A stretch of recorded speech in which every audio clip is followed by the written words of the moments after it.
Good morning. I'm Chris Astill-Smith from England. I'm an osteopath, a naturopath, and a diplomat of the ICAK. My presentation today concerns a subject of great importance in this post-lockdown period of time. So, anxiety or depression? We're going to have a new look at mental health issues from an applied kinesiology perspective today. Prior to the COVID-19 global pandemic, the World Health Authority reported that 44 million people in the European region suffered from depression and 37 million people suffer from anxiety. High unemployment, social distancing requirements, isolation from family and friends, as well as other changes in response to the coronavirus crisis, have led to varying levels of uncertainty, fear, and anxiety. If you look actually at the statistics on the larger scale of selling drug categories, both antipsychotics and antidepressants rank in the top 5 in terms of sales and profit. It is fairly obvious there's a huge incentive there. We all get anxious and depressed every day for periods of time, but for most of us, they lift when the event is over and we move on to other emotions, hopefully more positive ones. This is natural and perfectly normal. An event occurs and we perceive this through our subconscious mind. The event is perceived through our 5 senses: vision, hearing, taste, touch, and smell. And if the perception produces an effect within our subconscious, we have emotional changes which occur due to changes in the neurotransmitters within our body. And these are mediated by the hypothalamus. And this in turn will have a knock-on effect and create a change of feelings due to hormone imbalances. And this is mediated by the HPA axis. And this in turn creates physical change and physical symptoms due to alterations in the meridian and therefore in the muscle imbalances. So we get a loss of muscle tone, creating physical problems. What is abnormal is if the anxiety or depression remain if the causal incidence has passed, or worse, if we feel anxious or depressed and there has been no cause. This is probably indicative of a biochemical imbalance in our neurotransmitter and or hormone systems. This imbalance perpetuates the emotional changes and the feelings within our bodies and is mediated through our meridian system, creating weakening of specific muscles associated with the imbalanced meridian. However, in AK, if these muscle weaknesses strengthen to therapy localization to the emotional stress reflexes, then we tend to think that the person's problem may well be emotionally instigated. And these may require more traditional AK emotional techniques or other therapies, such as psychological reversal technique, emotional stress reflexes, flower remedies, injury recall, color therapy, music therapy, and exercise. Affirmations, tapping, calming herbs, deep massage, hypnosis, meditation, and aromatherapy. And these are all put down very well in Jimmy Durlacker's book, if you've read it, of Freedom from Fear Forever. However, in cases of anxiety or depression, if the weak associated meridian muscles do not strengthen to the ESR points, the problem may be considered to be more biochemical in nature. Remember, emotions are experienced and mediated by the neurotransmitters. Feelings are mediated by the hormones. Depression is mediated mainly by low levels of the neurotransmitters like serotonin. This gives us a feeling of the blues, and this is mediated through the bladder meridian. Noradrenaline, which manifests as a lack of get up and go, is mediated through the small intestine. And dopamine, where we see no pleasure in life at all, is mediated through the conception vessel. Anxiety, on the other hand, is mediated mainly through high levels of the neurotransmitters. And these mainly are serotonin, which creates a fear, and this mediates through the kidney meridian. Noradrenaline, which is not being loved at all, is mediated through the heart meridian. And dopamine, always wanting for more, is mediated through the conception vessel. And along with anxiety, we get also, ironically, low GABA, which is agitation, which is where the diazepams activate on the large intestine meridian. Let's have another look at the work of Abraham Hoffer, so often quoted by Dr. Goodhart, regarding his comments on the cause of emotional problems. He was, of course, the founder member of orthomolecular psychiatry back in the 1950s and 60s.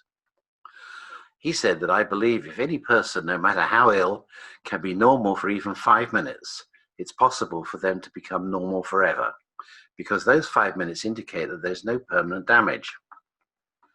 Ever since I have been treating patients with the optimal doses of nutrition, I have predicted that one day society will recognize that one of the most important factors for maintaining health is the provision of optimal amounts of the basic nutrients needed for each person. Disease is the result of pathological changes in the body, which either prevent it from properly fighting off infections or inhibit it from maintaining its own integrity or health. The origins of disease are not genetic. No genes are bad genes. Any genes that are truly bad would destroy the individual before birth. All disease must be due to a defect in the nutrients supplied to that individual. If a person has been well until age 60, it's obvious that the genes cannot be blamed for an emergent illness. The problem is not our genes, it's the way we feed our genes. I predict a future in which simple tests will be available, which will advise which nutrients are lacking and how much of each nutrient patients need to regain and maintain their health.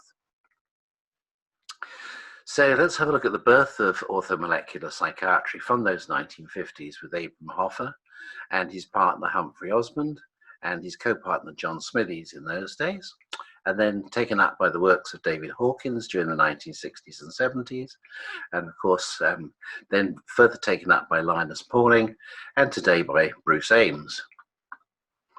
So Pauling wrote, the functioning of the brain is affected by the molecular concentrations of many substances that are normally present in the brain. The optimal concentrations of these substances for an individual may differ greatly from the concentrations provided by his normal diet and genetic machinery. Roger Williams spoke about in the 1940s and 50s, biochemical and genetic arguments support the idea that orthomolecular therapy, the provision for the individual person of the optimal concentrations of important normal constituents of the brain, may be the preferred treatment for many mentally ill patients. Mental symptoms of avitaminosis sometimes are observed long before any physical symptoms. It has been said that neuropsychological effects are some of the first signs of chronic vitamin intake below the levels necessary for optimal function, well before you get into the deficiency symptoms of scurvy or pellagra. Pauling also wrote, there is a possibility that for some people, the cerebral spinal concentrations of vital substances may be grossly low at the same time that the concentration in the blood and the lymph is essentially normal. A physiological abnormality such as a decreased permeability of the blood-brain barrier for the vital substances or increased rate of metabolism of the substance in the brain may lead to a cerebral deficiency. If we have a look at Celier's adaptation to stress, we see the line coming here of normal physiology or homeostasis. And when this becomes dysfunctioning, we call it dysfunctioning physiology, where we may develop physical and biochemical symptoms. And then eventually these become somewhat irreversible and are called pathology, and eventually may lead to death. And then if we convert this into Hoffer's adaptation to stress, from an emotional point of view, we see here normal balanced thought, and when we have changes in that, we get alterations in the neurotransmitter and the hormone imbalances, and this creates anxiety or depression. And eventually further down the chain, these may become more psychiatric in nature, and these may be called things like schizophrenia, and these may ultimately lead to death. So understanding the numerous neurotransmitters and their receptors, their location and their interactions with one another has been central to the design of many medicines for mental illness and has led to the development of successful products for many brain disorders.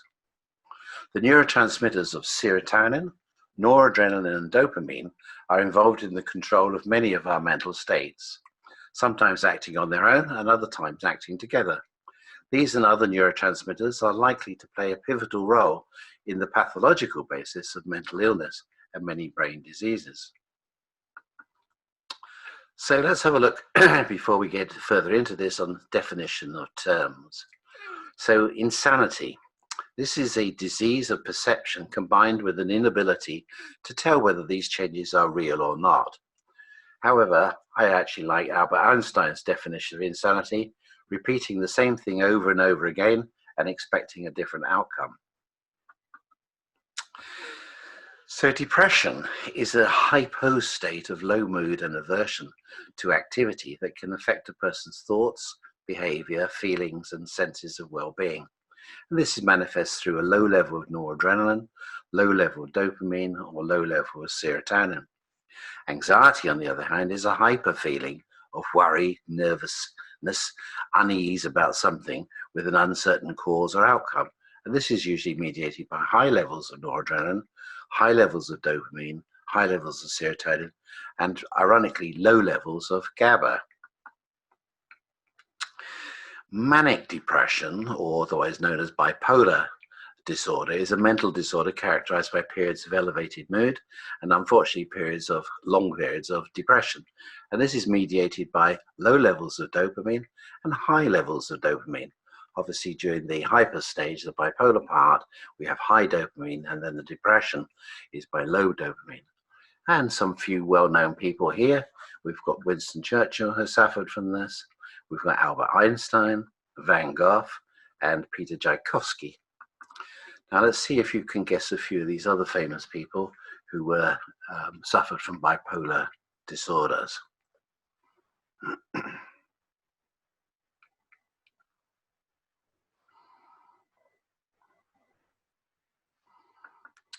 So first of all, here on the left we have Florence Nightingale, Lord Byron, Edgar Allan Poe, Socrates, Sir Isaac Newton, Charles Dickens, Robert Burns, and Lord Tennyson. You'll see that they're all very creative people in their own right, particularly in the arts.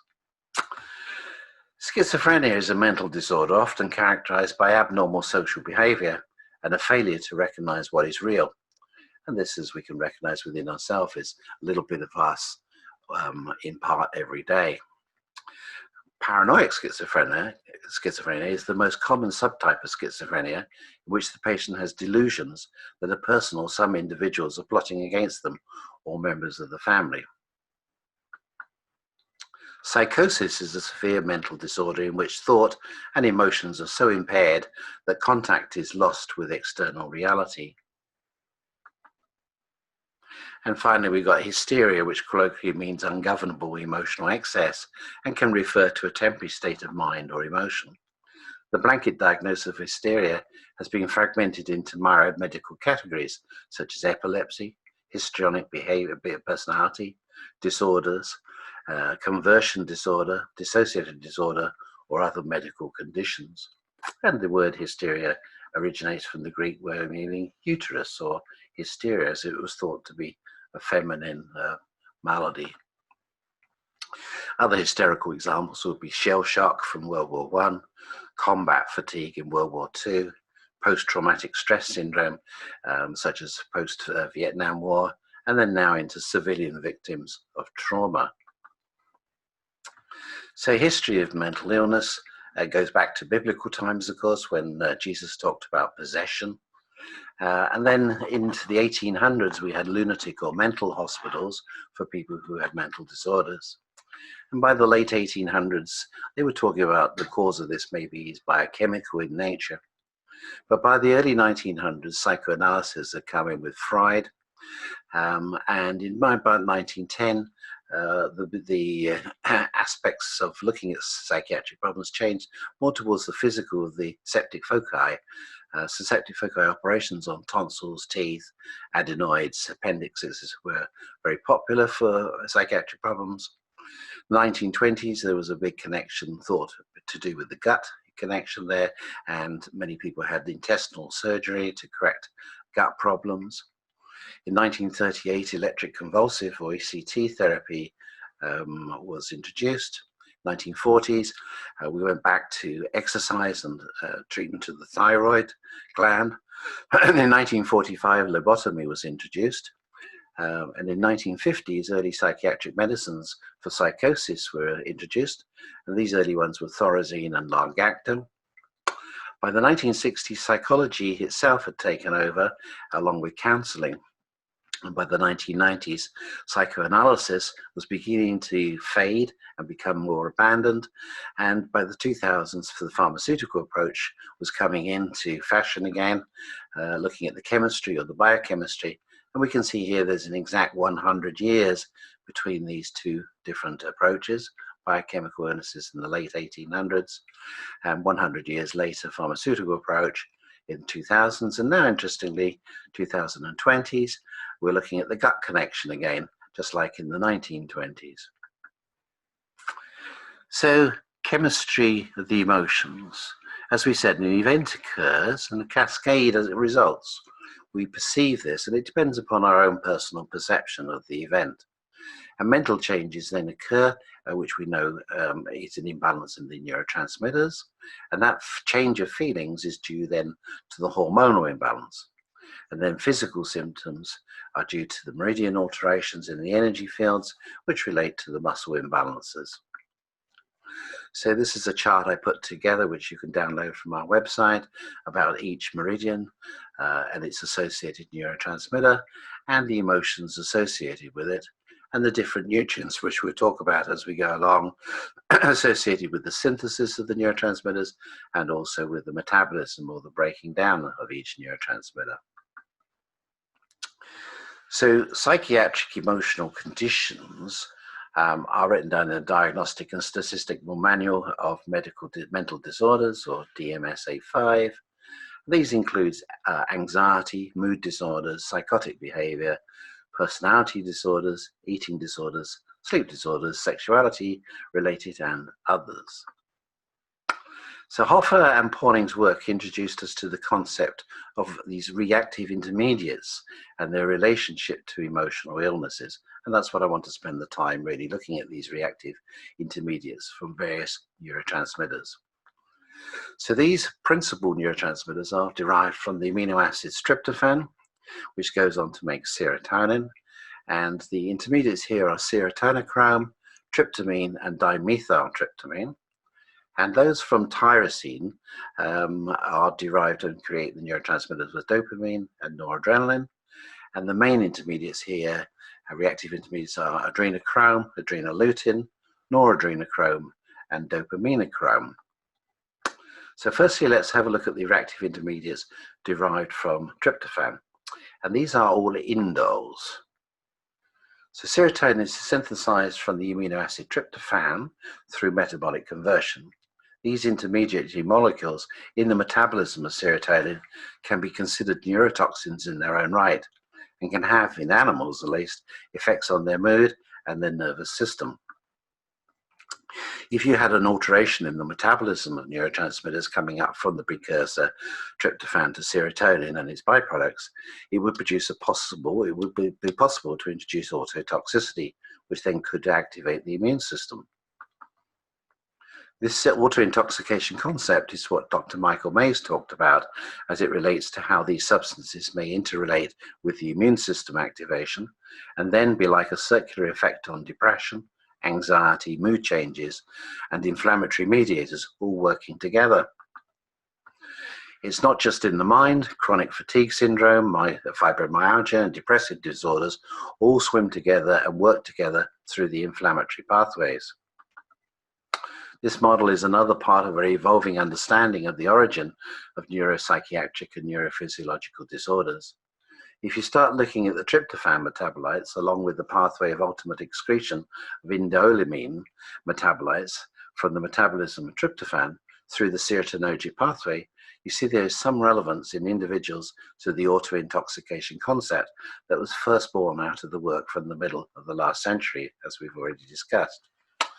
By modulating the metabolism of these substances and improving their throughput into the serotonin and their exit ultimately out of the body through detoxification intermediates, we improve the molecular milieu, the orthomolecular environment. So let's have a look first of all at the metabolic derivatives of tryptophan. Tryptophan, as we can see here, is this indole structure as an amino acid. So indole is a byproduct of the digestion of tryptophan and is one of the compounds that gives the feces its characteristic odor, together with scato and other substances. So here we see tryptophan with water being activated by tryptophanase, which is a P5P and potassium dependent enzyme, to make indole. and then with the byproducts of pyruvate. But most important here is also it produces ammonia, and ammonia causes real nasty thoughts, especially at night time. This chemical is highly neurotoxic and gives real feelings of dread and fears. Indole can be metabolized by the liver into indole sulfate, a compound that is toxic in high concentrations and is associated with vascular disease and renal dysfunction.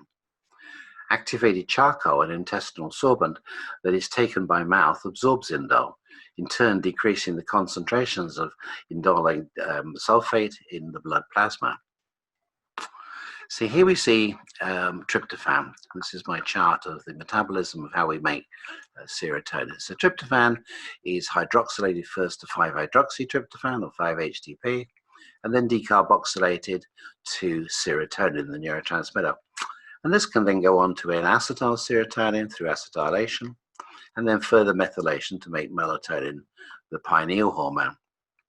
But the normal metabolism of serotonin is then broken down by monoamine oxidase, which is a copper and vitamin B2 dependent enzyme, to hydroxyindole acetate, and then further metabolized by methylation to methoxyindole acetate, and then finally conjugated to be passed out through the feces or the urine. And we see here the effect of the monoamine oxidase here produces again a molecule of ammonia. So every molecule of serotonin that's metabolized produces one molecule of ammonia. And remember, ammonia causes really nasty thoughts, especially with people at night time.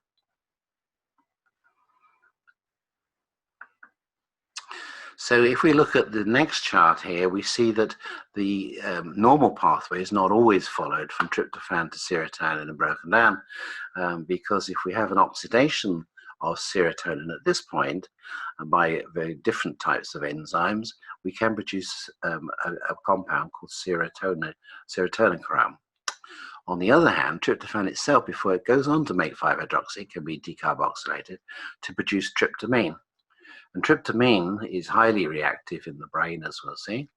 And this can be further double methylated, first of all to methyltryptamine, and then further methylated to dimethyltryptamine, or DMT.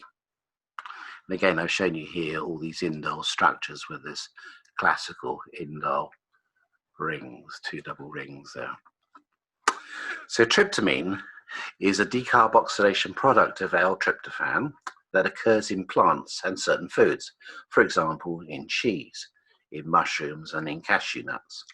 It raises the blood pressure through vasoconstriction action by the release of noradrenaline at postganglionic sympathetic nerves. Tryptamine binds to human amine-associated receptors, or the TAR1, as an agonist, regulating neurotransmission of dopamine, noradrenaline, and serotonin neurons in the central nervous system. It also affects the immune system and neuroimmune function through different mechanisms. It's primarily expressed in several peripheral organs and cells, e.g. the stomach, the small intestine, duodenum, and the white blood cells, the astrocytes in the brain, and in the intracellular milieu within the presynaptic plasma membranes of the monoamine neurons in the central nervous system. Other hallucinogenic compounds from tryptophan, as we said, through methylation, can end up in producing dimethyltryptamine, which, as you probably know, is the compound that's the active compound in ayahuasca brew. And dimethyltryptamine can produce vivid projections of mystical experiences involving euphoria and dynamic hallucinations of geometric forms. So now let's move on to the metabolic derivatives of tyrosine.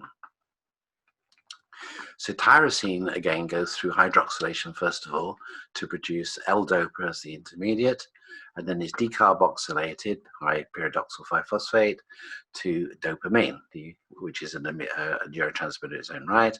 And this is further hydroxylazed to produce noradrenaline, and then finally can be methylated to produce the hormone adrenaline. So dopamine and noradrenaline neurotransmitters, and adrenaline in this case can be a neurotransmitter, but is more often thought of as a hormone. Now, noradrenaline is metabolized again through monoamine oxidase, copper and B2 dependent enzyme, to dihydroxymandelic acid, and then methylated to vanillyl mandelic acid, and then finally conjugated. And again, we see this ammonia produced by the monoamine oxidase as a byproduct. And remember what ammonia does to the brain. And probably a lot of emotional, mental, psychiatric problems are due to high levels of chemicals, and the most common one is ammonia to test for. So if we have a look at the abnormal metabolites from noradrenaline due to oxidation would be noradrenochrome, and from adrenaline itself here again by oxidation, and in detail we're going to look at this in a minute, is adrenochrome, and then by reduction of adrenochrome into adrenolutin. And as we'll see, when these two come together, they're responsible for a number of psychiatric problems, particularly certain types of schizophrenia. So let's, the last of the neurotransmitters here is let's have a look at dopamine.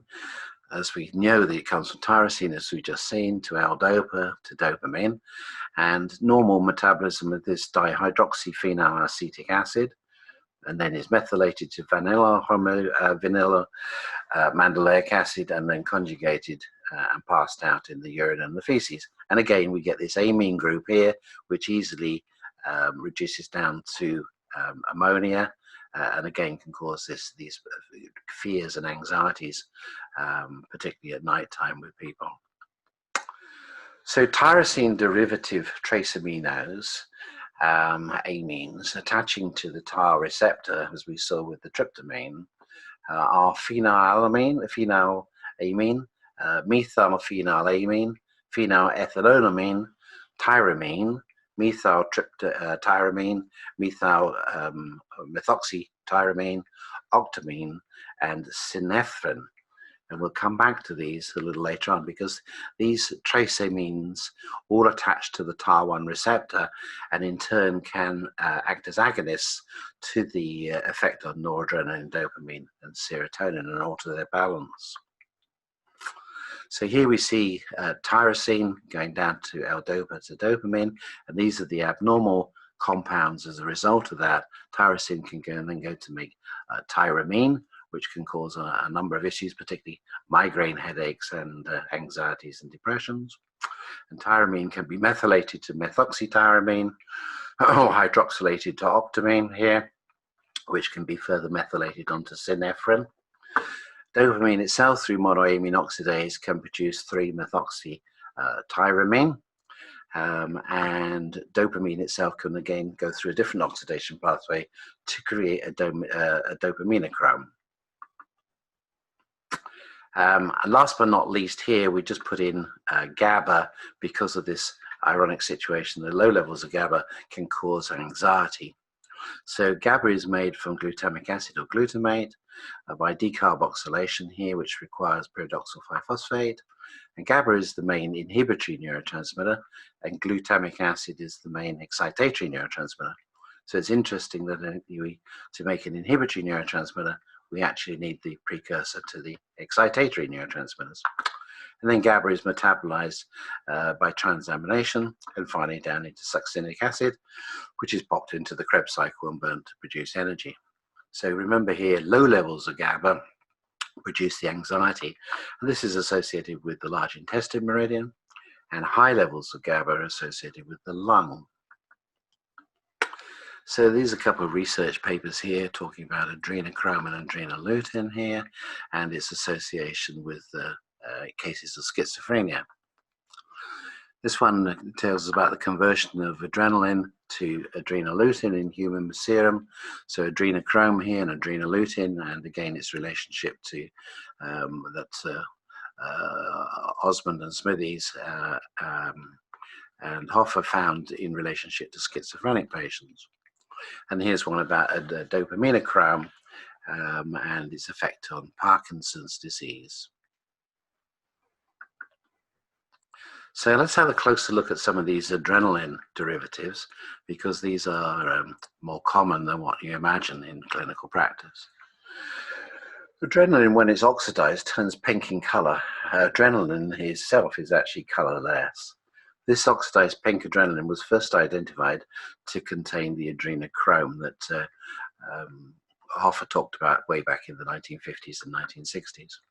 This compound, formed by the loss of one electron from the adrenaline molecule, is very unstable and can rapidly change back to adrenaline if that electron is replaced. Significantly, if the electron is not recaptured, or if this cannot occur because of a deficiency of nicotinamide adenine dinucleotide, or NADH, oxidized adrenaline will lose another electron and be turned into adrenochrome. Adrenochrome cannot be changed back into adrenaline. Adrenochrome is very reactive and promptly forms adrenolutin and a large variety of other oxidized indoles. Pink adrenaline contains a mixture of these various oxidized derivatives. In other words, it contains adrenolutin and adrenochrome. And here we see the spectroscopic emission mentioned here of adrenochrome, and we find it's at 462 nanometers. In other words, that particular chemical has a spectroscopic emission when it's in a heated or an excited state. And this can be made into an acetate, a visible acetate, and patients can look at this. And this is specifically the 462 nanometer acetate of adrenochrome, the emission of adrenochrome. So in an AK, this spectroscopic emission, if put over the eyes or a person looks at it, will weaken a person who has a higher than optimal level of adrenochrome. So it's another diagnostic tool that we can use in helping to diagnose some of these emotional stroke psychiatric problems. The same sequence occurs with the other catecholamine hormones, such as adrenaline and dopamine, because they become indoles in their structure, in other words, noradrenochrome and dopaminochrome.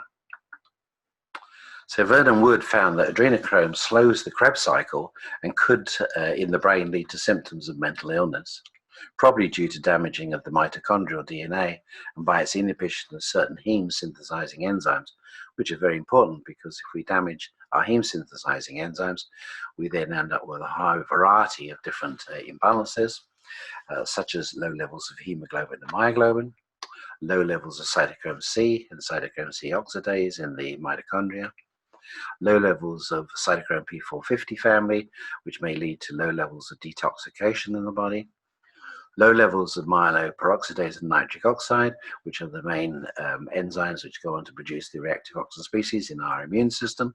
So we'd end up with a low immune system. Low catalase, so we get a low reduction of reactive oxygen species, which will lead to inflammation. Low levels of sulfite oxidase, which makes us very sensitive to sulfites. And low levels of thyroid peroxidase, which would lead towards low levels of thyroid function or hypothyroidism. The classical symptoms of vitamin B3 niacin deficiency, but we prefer to use the activated coenzymes of niacinamide adenine dinucleotide and its reduced form, NADH. These are the active forms of how the body actually uses niacin, but these were not available in Abraham Hoffa's time in the 1950s and 60s, but became more available from a clinical point of view by the 1980s and 90s. So the classical symptoms of the big three, the 3Ds, are dementia, dermatitis, and diarrhea. So they include also inflamed skin, sores in the mouth. Areas of the skin exposed to either sunlight or friction are typically affected first. Over time, affected skin may become darker, stiff, and begin to peel or even bleed. Symptoms are often indistinguishable from schizophrenia, with symptoms peaking in the spring and the summer when sufferers are more exposed to the sun. So please note here, those of you who know, the links to porphyria, which has similar increase in symptoms when there's a lot of sunlight, because of the sensitivity to certain wave bands of light with producing, on the way to producing heme, that we get these reactive intermediate porphyrins produced. Vitamin B3 also acts as a methyl group acceptor. The resulting compound, N-methyl nicotinamide, which is excreted. Thus, it can decrease the formation of adrenaline from noradrenaline because it's a methyl acceptor, and so it decreases the methylation availability, which is necessary for the conversion of noradrenaline to adrenaline, and thus decreases the formation in turn of adrenochrome. Professor Robert Beamish in 1989 showed that adrenochrome is primarily actually synthesized in the heart muscle, but can bind to the mitochondrial DNA in any cell. Studies in the mid-20th century have indicated that adrenochrome is metabolized into one of two other substances, a dihydroxyindole or adrenal lutein. Defective processing of adrenochrome, however, primarily produces the toxic adrenal lutein instead, which combines with adrenochrome. And the adrenochrome and adrenal lutein combination, which was hypothesized by Dr. Abraham Hoffer and Humphrey Osmond, results in the disruption of the brain's normal chemistry. This disruption, according to their hypothesis, could be responsible for the symptomatology of certain types of schizophrenia. We know that stress increases the secretion of adrenaline, and therefore in susceptible people increases in adrenochrome. And these would be mainly people who Abraham Hoffer found who were vitamin B3 deficient, or what we would look at now is more perhaps they have inborn errors of metabolism and not being able to process niacinamide into making NAD and NADH. This hypothesis has long been, of course, opposed by proponents of the established pharmaceutical medical industry. And I think here is a bit like the problems we have at the moment of with the coronavirus and its relationship to chronic vitamin D deficiency, particularly with those people who end up in intensive care units. So diagnosing people, diagnosis, patient weakens to one of the beginning and ending points. So here I put the beginning and ending points related to the four neurotransmitters, because I've included the inhibitory neurotransmitters of GABA there. So the weakness does not cross therapy localized to the emotional stress reflex points here in red. So in other words, the beginning and ending point creates a strong muscle to go weak, and then when you cross-check these weaknesses of the neurotransmitters to the emotional stress reflexes, they don't go weak, which indicates that this is not an emotional problem as such.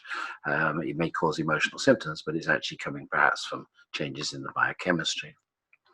So treatment approach would be to look at the nutrients involved with the synthesis here when we've got low levels of the neurotransmitters, such as serotonin, dopamine, noradrenaline, and GABA. And here we're looking at the nutrients involved with the metabolism or the breaking down of these neurotransmitters, in this case in high serotonin, high dopamine, and high noradrenaline. And we see that there's a lot of our familiar nutrients in both the synthesis and the metabolism here, and ones we meet in everyday practice. The B12s, the B3s, the B6s, the zinc, and the magnesiums. And most of interest here of all the deficiency ones now and growing interest is vitamin D of its different forms, which aids in the different enzymes which convert the amino acids into the neurotransmitters, are often induced by vitamin D.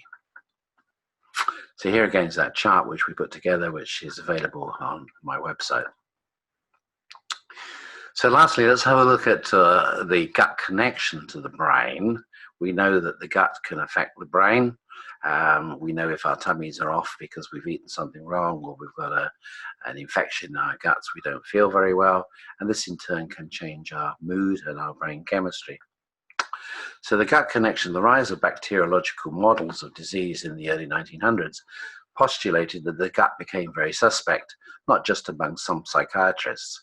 A lot of other fields of medicine looked at this, and particularly the notion of what was called focal sepsis, chronic low-grade untreated infections producing illness at a distance. And we talked about this with the removal of these focal septis, such as in tonsils, adenoids, appendices, etc.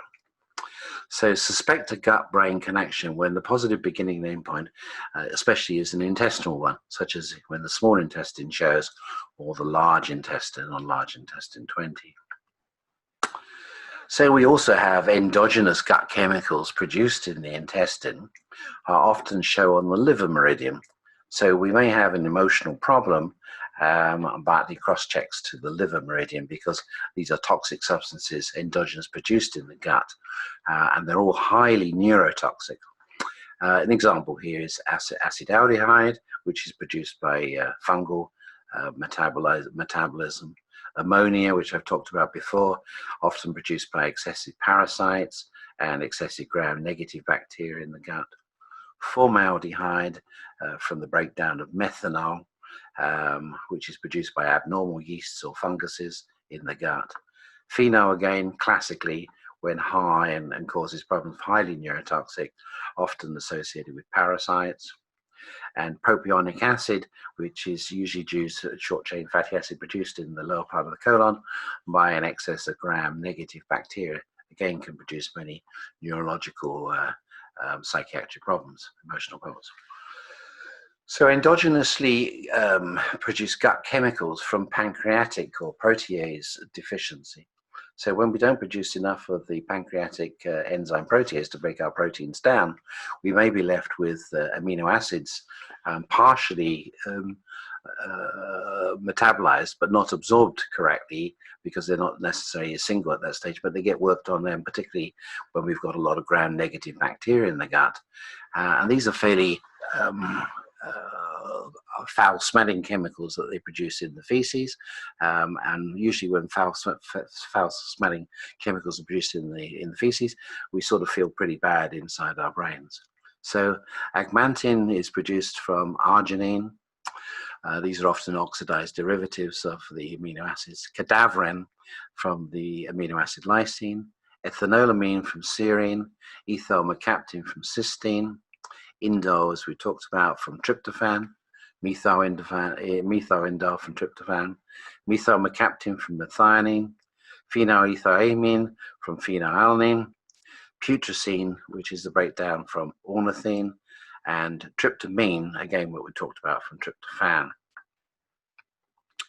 So optimal treatments here for gut problems would be to look at, first of all, the digestive enzymes, such as betaine hydrochloride for deficiencies of hydrochloric acid, betaine hydrochloride, chloric acid, and pepsin when we've got a deficiency of being able to synthesize pepsin in the stomach, bile salts, and the main three pancreatic enzymes of amylase, which digests starch, and that deficiency that allows fungal infections, lipase, which breaks down fats into single fatty acids, and protease, which we just talked about, which digests and breaks down proteins into amino acids. And also, of course, in the gut, we need inulin, which is the main prebiotic within certain foods, which allows the probiotics to feed and proliferate. Lactulose, and we need roughage or fiber, and one of the best forms of that is psyllium, which is less allergic and sensitive than, say, wheat bran and oat bran. We look at all the different probiotics. Sometimes people respond to combinations of these, and sometimes people just need one individual. As we know, they're divided into those aerobic bacteria that live in our small intestine, and these are all the lactobacillus family here. And then we've got the bifido family here, which live in the large intestine, along with also Streptococcus thermophilus and Saccharomyces boulardii, which is not truly a bacteria, it's more of a fungal ground soil fungus, which can be very good to keeping other intestinal funguses under control.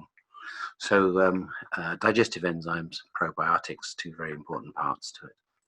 So how do we know whether a person needs probiotics? And we find that the best place to therapy localize for this is the root of the mesentery, which, as we see here, is just an inch or so inferior to the umbilicus. But to get this therapy localized, you have to press into the root of the mesentery. So first of all, we muscle test or therapy localizing over the area, just gently, and the muscle usually stays strong, and then you put a firm pressure into, so you're actually pushing down into the root of the mesentery. And if the strong muscle goes weak, then this is usually an indication the person needs probiotics. So the treatment, I've modified Jeff Bland's 4R program here into what I call the 6R program. So he starts off with remove, and suggests this would be allergies, so removing things that are known sensitive like gluten and casein, etc., to test for the common food allergens with people. And along here, of course, we test for pathogens at this time as well, particularly funguses and parasites and gram-negative bacteria. Number 2 is replace, and this would be replacing the digestive enzymes that we've talked about from the stomach and from the bile and the pancreatic enzymes. And then to re-inoculate, and here we need the prebiotics along with the probiotics. So you need prebiotics to feed the probiotics to get them. And then finally, the repair, which is making good the damage done, and the intestines need a lot of glutamine, the amino acid glutamine, zinc for repair of tissue, of course, omega-3 fatty acid oils, vitamin A, and biotin, particularly to get funguses under control there. And we've added a couple of extra R's here. So number 5, we put regeneration, because regeneration is subtly different from repair. Regeneration means making new cells as opposed to repairing old cells. So for all regeneration in the body, to make new DNA, to make new cells, we need folate, several molecules of folate every time cells divide. And turmeric is very important here as well for regenerating the junctions, the tight junctions between the intestinal cells, especially when you've got leaky gut. And finally, number 6 here, the 6th R I put is roughage or fiber, and we saw before psyllium husk is a very good source of this, along with oat bran, wheat bran, flax seeds, etc. But again, muscle tests for the most suitable form of roughage for your patient. So let's look at the key nutrients involved with the presentation today. So the key nutrients here would be, from the amino acid point of view, would be GABA, or glutamic acid as the precursor in order to synthesize GABA. Glutathione possibly involved with detoxification. Tryptophan as a precursor to 5-HTP or serotonin, and tyrosine as a precursor to noradrenaline and dopamine.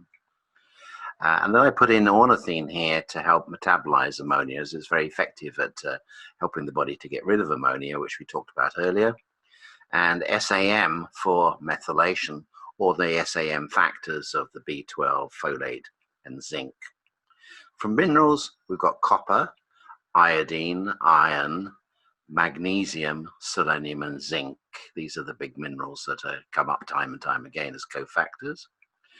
As coenzymes, and I've listed here them as coenzymes rather than their inert vitamins, it would be thiamine pyrophosphate, or B1, riboflavin 5-phosphate, the active form of B2, niacin or niacinamide, which is the inert vitamin B3, or the coenzymes of NAD or NADH, acetyl-CoA, the coenzyme of vitamin B5, pyridoxal 5-phosphate, obviously the active form of vitamin B6, folinic acid and 5-methyl tetrahydrofolate as the active forms of folic acid, adenosyl and methylcobalamin, the 2 activated forms of B12, and biotin.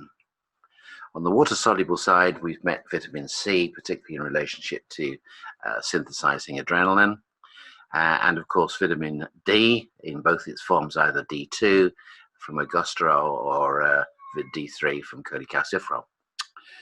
Fatty acids for the brain, very important for brain function, is DHA. Flaxseed oil as an alternative of alpha-linolenic acid than omega-3, and omega-3, of course, a rich source of DHA and EPA. Phosphatidylcholine and phosphatidylserine, which are the primary phospholipids that make up the brain phospholipid structures. Turmeric that we talked about to improve tight junctions in the intestine, and of course the different forms of probiotics that I just talked about, and the different forms of prebiotics which help feed the probiotics, and the one we tend to favor is inulin. So a lot of information, but actually a simple way of applying your knowledge of the beginning and ending points into the possible biochemical causes of common emotional and functional psychiatric problems so prevalent at this time. Remember the famous saying of Sidney Baker with treating all patients: remove the things that are a stress to the patient and supply what they are deficient in. So remove allergenic foods, endogenous toxins, pathogenic foci, supply the necessary nutrients and cofactors to optimize neurotransmitter synthesis and its metabolism. And you can't go wrong if you basically follow the 6R program for all the different health problems. I really hope you've enjoyed this presentation. The PowerPoint handout notes are available from ICAK USA or direct from our website at www.epigenetics-international.com.